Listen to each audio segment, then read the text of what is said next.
তো এবার আমি তোমাদেরকে বলি যে সাইকেলের কি কি অ্যাডভান্টেজ আমার কাছে লেগেছে এবং কি কি ডিসঅ্যাডভান্টেজ আমার কাছে লেগেছে।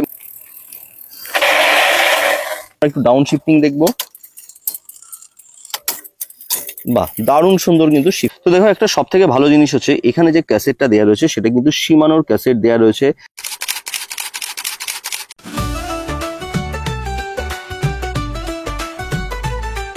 তো অলরাইট ভাই, লোক বললাম welcome to the Bengali rider WhatsApp, no tension no চাপ, বিং বাঙালি। তো ভাই আজকের ভিডিওতে আমরা রিভিউ করতে চলেছি অ্যাভন সাইকেলের পক্ষ থেকে ক্যাম্বিও E10। তো ভাই এর যে মাদার ব্র্যান্ড সেটা হচ্ছে অ্যাভন সাইকেল।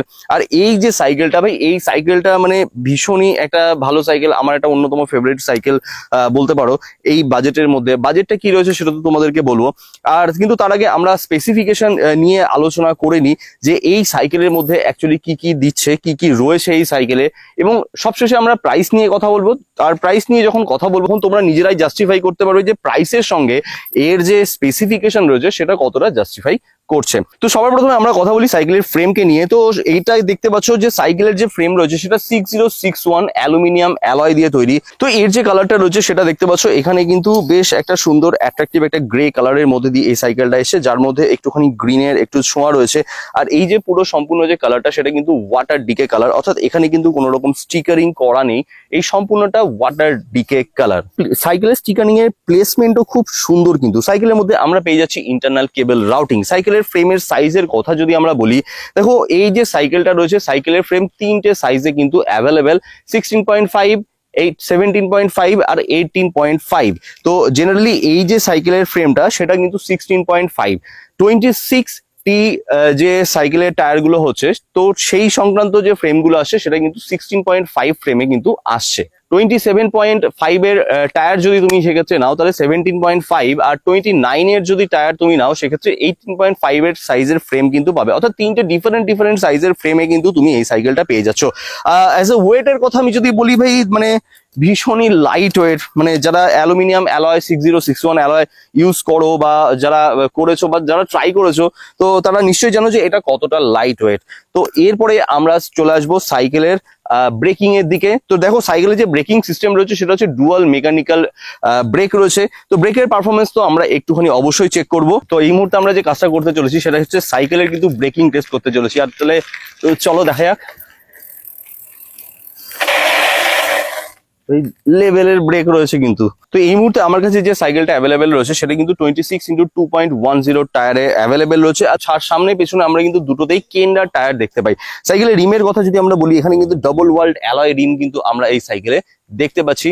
দেখো ডবল ওয়ার্ল্ড অ্যালয় রিম থাকলে সুবিধাটা কি হয়, তুমি যখন স্টান্ট করছো বা একটু অফ রোডিং করছো, তো সেক্ষেত্রে কিন্তু তোমার সাইকেলের রিম যেটা তোমাকে সাপোর্ট দেওয়ার কথা সেটা কিন্তু অনেকটা বেশি পরিমাণে দেয়। তো এর জন্য এই ডবল ওয়ার্ল্ড অ্যালয় রিম কিন্তু বেশ যথেষ্ট পরিমাণে শক্তপোক্ত এবং ভীষণই রিলায়েবল। কিন্তু দুটো চাকাতেই আমরা কুইক রিলিজের অপশন আমরা দেখতে পাই, যার জন্য কি হয় তুমি যখন তখন সাইকেলের দুটো চাকাকেই খুব ইজিলি খুলে নিতে পারো এবং তুমি যদি কোথাও যাওয়া হয়, কোথাও ট্রান্সপোর্ট করা হয়, খুব ইজিলি কিন্তু করে নিতে পারো। কথা বলি সাইকেলের এবার ড্রাইভ ট্রেনের ব্যাপারে। তো দেখো সাইকেলের যে ড্রাইভ ট্রেন রয়েছে সেটা কিন্তু 24 স্পিডের এটা একটা সাইকেল, অর্থাৎ সামনে 3 পিছনে 8, দুটোকে গুণ করলে হয় 24 স্পিড। এবার আমরা সবার আগে পেছনের গিয়ার শিফটিং দেখবো এবং পেছনের যে স্পেসিফিকেশন রয়েছে সেটাও তোমাদেরকে বলে নি। তো পেছনে যেটা রয়েছে সেটা হচ্ছে শিমানোর অ্যালটাস M310 ডিরেলার কিন্তু পিছনে রয়েছে। তো দেখো একটা সব থেকে ভালো জিনিস হচ্ছে এখানে যে ক্যাসেটটা দেওয়া রয়েছে সেটা কিন্তু শিমানোর ক্যাসেট দেওয়া রয়েছে।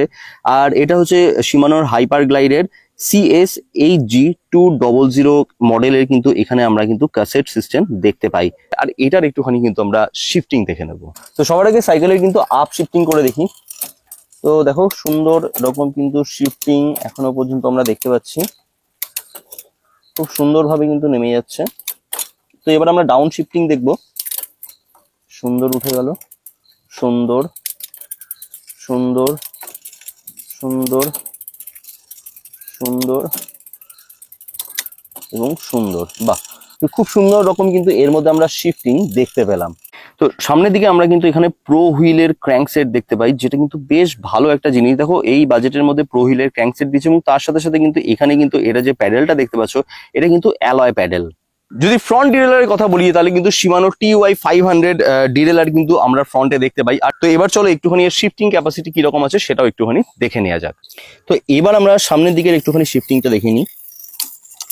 খুব সুন্দর শিফটিং, বাহ, খুব সুন্দর কিন্তু আপ শিফটিং হয়ে গেল। এবার আমরা একটু ডাউন শিফটিং দেখবো।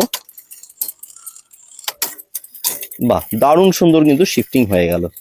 তো সাইকেলে আমরা কিন্তু জুম মাসেরার পক্ষ থেকে আমরা একটা সাসপেনশন দেখতে পারি, যেটা কিন্তু লক আউট সাসপেনশন, আর এটা কিন্তু মেকানিক্যাল লক আউট সাসপেনশন, যেটা কিন্তু এই বাজেটের মধ্যে বেশ ভালো একটা স্পেসিফিকেশন দিয়েছে। তো দেখো সাসপেনশনের কোয়ালিটির কথা যদি বলি, সাসপেনশনের কোয়ালিটি কিন্তু বেশ ভালো, মানে অ্যাজ এ জুম মাসেরার থেকে আমরা কিন্তু এটাই আশা করি। সাইকেলের হ্যান্ডেল বারের কথা আমরা যদি বলি, তাহলে এটা খুব সম্ভবত আমার যেটা মনে হয় সেটা কিন্তু 680 mm এর হ্যান্ডেল নয়, এটা 600 mm এর হ্যান্ডেল বার হতে পারে, অথবা এটা কিন্তু মানে আরেকটু কম এর হ্যান্ডেল বার হতে পারে। মাপটা একটুখানি কিন্তু হ্যান্ডেল বারে ছোট রয়েছে। তো হ্যান্ডেল বারের দিকে যদি আমি তাকাই, তাহলে Shimano EF 500 এর শিফটার দুপাশেই কিন্তু আমরা দেখতে পাই, এবং তার সাথে সাথে দেখো কোম্পানি থেকেই কিন্তু অলরেডি এসছে লক অন গ্রিপ দিয়ে কিন্তু এখানে কিন্তু সাইকেলটা এসছে, যেটা একটা বেশ কিন্তু ভালো অপশন আমার কাছে মনে হয়েছে। তো সাইকেলের এবার রাইডিং পজিশনের কথা আমি যদি বলি, দেখো হ্যান্ডেল বারটা যেহেতু একটুখানি ছোট, তাই যাদের একটুখানি লম্বা হ্যান্ডেল বার, ওয়াইড হ্যান্ডেল বার রাইড করে যাদের অভ্যস্ত, বা যারা একটুখানি ওয়াইড হ্যান্ডেল বারে চালাতে যাও, তো সেক্ষেত্রে তাদের একটুখানি প্রবলেম হবে। তো দেখো ব্যাপারটার সমস্যাটা কোন জায়গায়, তো দেখো এখানে যে ছোট হ্যান্ডেল বার রয়েছে, এখানে একটা যে সমস্যা আছে সেটা হচ্ছে কি, এটাকে একটুখানি স্টিয়ার করতে, মানে সাইকেলটাকে ঘোরাতে একটুখানি অসুবিধা হচ্ছে। তো সেক্ষেত্রে আমার রেকমেন্ডেশন থাকবে, যদি তোমরা এই হ্যান্ডেল বারে কমফোর্টেবল থাকো তো ইটস ওকে, কোনো ব্যাপার নেই। না হলে এখানে কিন্তু একটা 680 mm এর হ্যান্ডেল বার অথবা 780 mm এর হ্যান্ডেল বার কিন্তু লাগিয়ে নিতে পারো। সেক্ষেত্রে কিন্তু তোমার স্টিয়ারিং যেটা হবে সেটা কিন্তু অনেকটা বেশি বেটার হয়ে যাবে। তো দেখো আমার যে হাতের যে পজিশন সেটা অনেকটা এরকম কাছে চলে আসছে। তো ইনকেস যদি আমার ক্ষেত্রে বলো, তাহলে সেক্ষেত্রে কিন্তু আমার একটুখানি অসুবিধাই হচ্ছে। তবে যারা নতুন হয়তো নেবে তাদের ক্ষেত্রে সেরকম ভাবে কোনো প্রবলেম হবে না। তো সাইকেলের সিট পোস্টে আমরা কিন্তু কুইক রিলিজের অপশন দেখতে পেয়ে যাই। তো দেখো সিটের কথা যদি আমি বলি, তাহলে সিটের শেপটা কিন্তু খুব সুন্দর, একজন রাইডারের হিসাবে করে কিন্তু সাইকেলের সিটটা বানানো রয়েছে। কিন্তু এখানে একটা কথা আছে, সাইকেলের যে সিটের কমফোর্ট সেটা কিন্তু আমার কাছে অনেকটাই কম লেগেছে। তুমি এই সাইকেলটাকে নিয়ে যদি একটু রাইড করতে যাও, সেক্ষেত্রে কিন্তু তোমার একটুখানি প্রবলেম হতে পারে, মানে একটু লং রাইড করতে যাও, সেক্ষেত্রে তোমাকে কিন্তু সিটটা যেটা রয়েছে, সিটটাকে কোথাও একটুখানি কিন্তু মডিফাই করে নিতে হতে পারে। তো এবার আমি তোমাদেরকে বলি যে সাইকেলের কি কি অ্যাডভান্টেজ আমার কাছে লেগেছে এবং কি কি ডিসঅ্যাডভান্টেজ আমার কাছে লেগেছে, এবং সাইকেলের প্রাইস পয়েন্ট কত রয়েছে এই মুহূর্তে। তো দেখো তুমি যদি ফ্লিপকার্টে বা অ্যামাজনে এই সাইকেলটা দেখো, তো অ্যারাউন্ড ধরো 14,000-এর মধ্যে এই সাইকেলটা কিন্তু পেয়ে যাবে। তো দেখো 14,000-এর মধ্যে এখানে যে স্পেসিফিকেশন দেওয়া হয়েছে সেটা কিন্তু যথেষ্ট পরিমাণে ভালো। তো এবং এই 14,000 টাকার মধ্যে তুমি কিন্তু অন্যান্য সাইকেল যদি দেখো, তো সেরকম ভাবে তুমি কিন্তু এরকম ক্যাসেট সিস্টেম পাবে না, এবং তার সাথে সাথে সাইকেলে রয়েছে কিন্তু বেশ ভালো রকম কম্পোনেন্ট সাইকেলে কিন্তু দেওয়া রয়েছে। সাইকেলে রয়েছে জুম মাসেরা লক আউট সাসপেনশন, যেটা কিন্তু এই বাজেটে বেশ ভালো। সাইকেলের ফ্রেম মানে দারুণ, নো ডাউট দারুণ সুন্দর, কিন্তু টোটাল সাইকেলের ওভারঅল যে বিল্ডিং রয়েছে, কোয়ালিটি রয়েছে, কম্পোনেন্ট রয়েছে, সেটা কিন্তু ভীষণ রকম ভালো। তো সাইকেলের এবার ডিসঅ্যাডভান্টেজের কথা যদি আমি তোমাদেরকে বলি, তাহলে আমি বলবো যে এখানে আমি মেনলি দুটো ডিসঅ্যাডভান্টেজ কিন্তু আমার চোখে পড়েছে। প্রথমত আমি সাইকেলের সিটটাকে নিয়ে বলবো। তো সাইকেলের সিটের যে কমফোর্ট, হয়তো সেটাকে আরেকটু বাড়ানো যেতে পারে, কারণ এত সুন্দর যে স্পেসিফিকেশন যে সাইকেলে দেওয়া হয়েছে, ভাই সিটটাকে সেখানে একটুখানি ভালো করতেই পারতো। আর তার সাথে সাথে আমি বলবো যে হ্যান্ডেল বারের কথা, তো হ্যান্ডেল বারটা কিন্তু যথেষ্ট পরিমাণে ছোট লেগেছে, কিন্তু ওভারঅল তাও আমি বলবো যে এই দুটো পয়েন্ট বাদে তুমি যদি ওভারঅল সাইকেলের যে কম্পোনেন্ট কোয়ালিটি দেখো, সেটা কিন্তু বেশ ভালো। হ্যাঁ, এগুলোকে অবশ্যই আপগ্রেড করে নেওয়া যেতে পারে, কিন্তু একটা যে স্টক ভার্সনের মধ্যে যে জিনিসটা আসে, তো সেটা যদি এর মধ্যেও থাকতো তাহলে হয়তো ভীষণ রকম ভালো হতো। তো কাদের কাদের কাছে এই সাইকেলটা রয়েছে তারা কিন্তু কমেন্ট করে জানিও, আর কারা কারা এই সাইকেলটা কেনার প্ল্যান করছো তারাও কমেন্ট করে অবশ্যই জানিও, আর ভিডিওটাও কেমন লেগেছে সেটাও অবশ্যই কমেন্ট করে জানিও। আর তোমাদেরকে বলি একটা কথা, সেটা হচ্ছে চ্যানেলে দেখবে কমেন্ট সেকশনে হাইপ বলে একটা অপশন আছে, তো ভাই ওখানে একটুখানি ভিডিওটাকে হাইপ করে দিও, তাহলে একটুখানি আমিও হাইপ পাবো আর কি। আর বাকি ভিডিওটা লাইক করে দিও, সাবস্ক্রাইব করে দিও। তাহলে ভিডিও আজকের জন্য এখানে শেষ। This is the Bengal rider, take it easy.